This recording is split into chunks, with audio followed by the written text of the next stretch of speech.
बलिया की रसड़ा तहसील से एक अत्यंत विचलित कर देने वाली खबर सामने आई है। रसड़ा के ग्राम सभा कोडरा में 2 दिन पूर्व लगी भीषण आग ने दर्जनों परिवारों की खुशियों पर राख के ढेर में तब्दील हो गई। यह आग केवल एक आशियाना नहीं बल्कि उन परिवारों की जीवन भर की कमाई और उम्मीदों को लील गई है।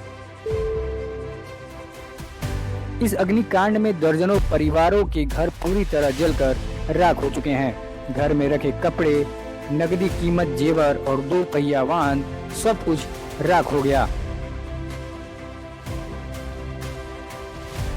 सबसे हृदयविदारक मंजर तब देखने को मिला जब इस आग की चपेट में आने से 2 मवेशियों ने तड़प तड़प कर दम तोड़ दिया, जबकि 2 अन्य मवेशी गंभीर रूप से झुलस गए। इसमें एक महिला भी झुलस गई। इस संकट की घड़ी में पीड़ितों के घाव पर मरहम लगाने के लिए चिलकहर ब्लॉक प्रमुख प्रत्याशी ठाकुर राकेश सिंह पिंटू, पूर्व सभासद निशु सिंह, सोनू सिंह मुडेरा, धीरज तिवारी, रवि तिवारी, जसवंत सिंह और पप्पू सिंह सहित कई गणमान्य लोग मौके पर पहुंचे। दृश्य इतना भयानक था कि वहां पहुंचते नेताओं की आंखें नम में हो गई।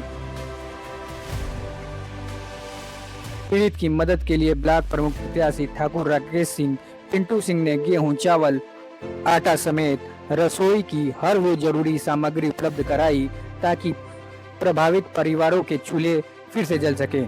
साथ ही आर्थिक सहायता प्रदान कर उन्होंने घायलों के उपचार और तत्काल आवश्यकताओं को पूरा करने का भरोसा दिया है।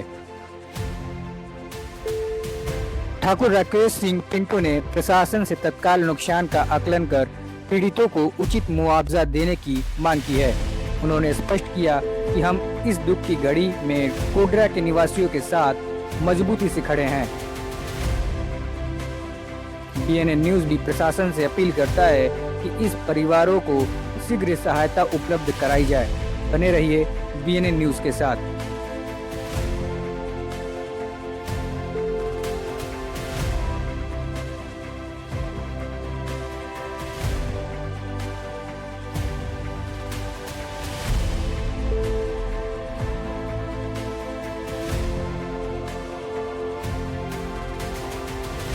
प्रधान से वहाँ से सूची आएगी, बाई नेम सब लोगों का यहाँ सूची में नाम पड़ेगा, तभी आवास मिल पाएगा।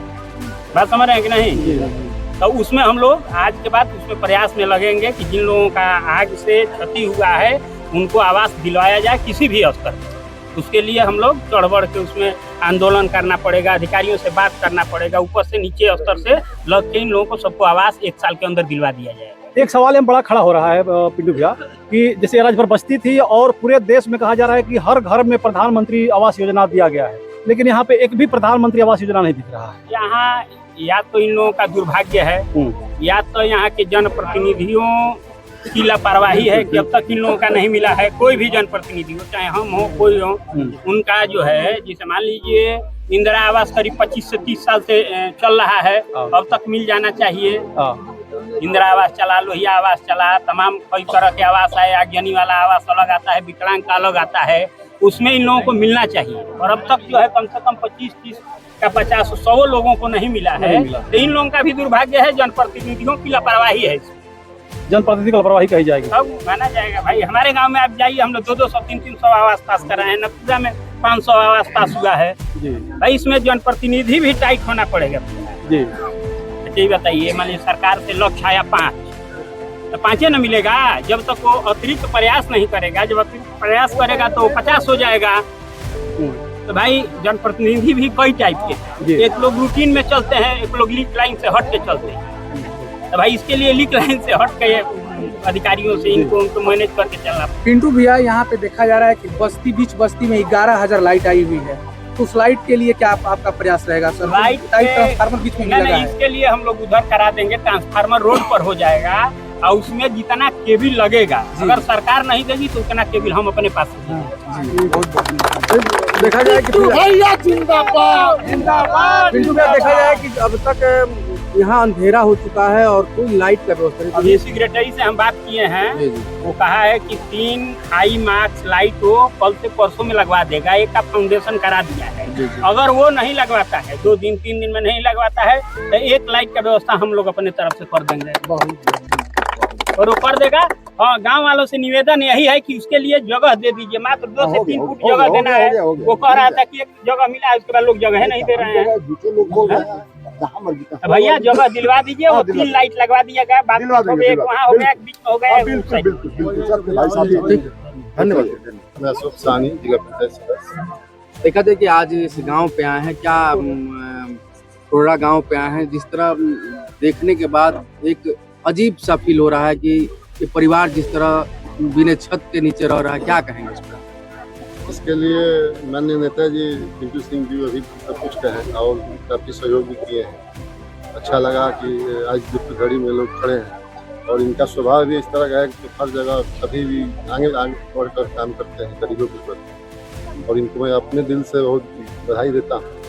अच्छा काम हुआ, प्रयास किया जाएगा। जो भी आवास की समस्या है, हम भी और नेताजी मिलकर आवास की यहाँ व्यवस्था किया जाएगा। अब तक आवास नहीं मिला, एक हम लोग जो घड़ी है कि आप मिल जाना चाहिए। अगर आवास होता तो शायद यहाँ आग नहीं लगा होता मड़ई। प्रधान जी, जर्जर तार की समस्या आए दिन हर तीसरे गांव में देखी जा रही है। हर चौथे पांचवें गांव में एक घर या 4 घर बिजली से शिकार हो रहा है, क्या कहेंगे? इस पे कहेंगे नेताजी हमारे पिंटू सिंह जी मंत्री जी की, बिजली मंत्री जी के बड़ी करीबी हैं जी, और इस पे वार्ता करेंगे और समस्या लगातार माननीय के शर्मा जी का आगमन होता है और कहीं ना कहीं पिंटू सिंह जी भी टचअप पे रहते हैं, बहुत करीबी। लेकिन बिल्कुल इस पे क्या नई पहल बनेगी? नहीं, पर हम लोग प्रयास करेंगे नेताजी बात करें और यहाँ की समस्या है कि यहाँ के क्षेत्र का भी उसका काम। आज की दुख की घड़ी में आप लोग शामिल हुए हैं और जिस तरह नेक कार्य पिंटू सिंह जी ने उठाया है, लाखों लाखों का सामग्री वितरण किए हैं, इनके लिए क्या कहना चाहेंगे? इनके लिए बहुत बहुत धन्यवाद और उनको ईश्वर ने और आगे बढ़ाए और हम लोग भी इनके साथ खड़े रहें बस। ठीक है।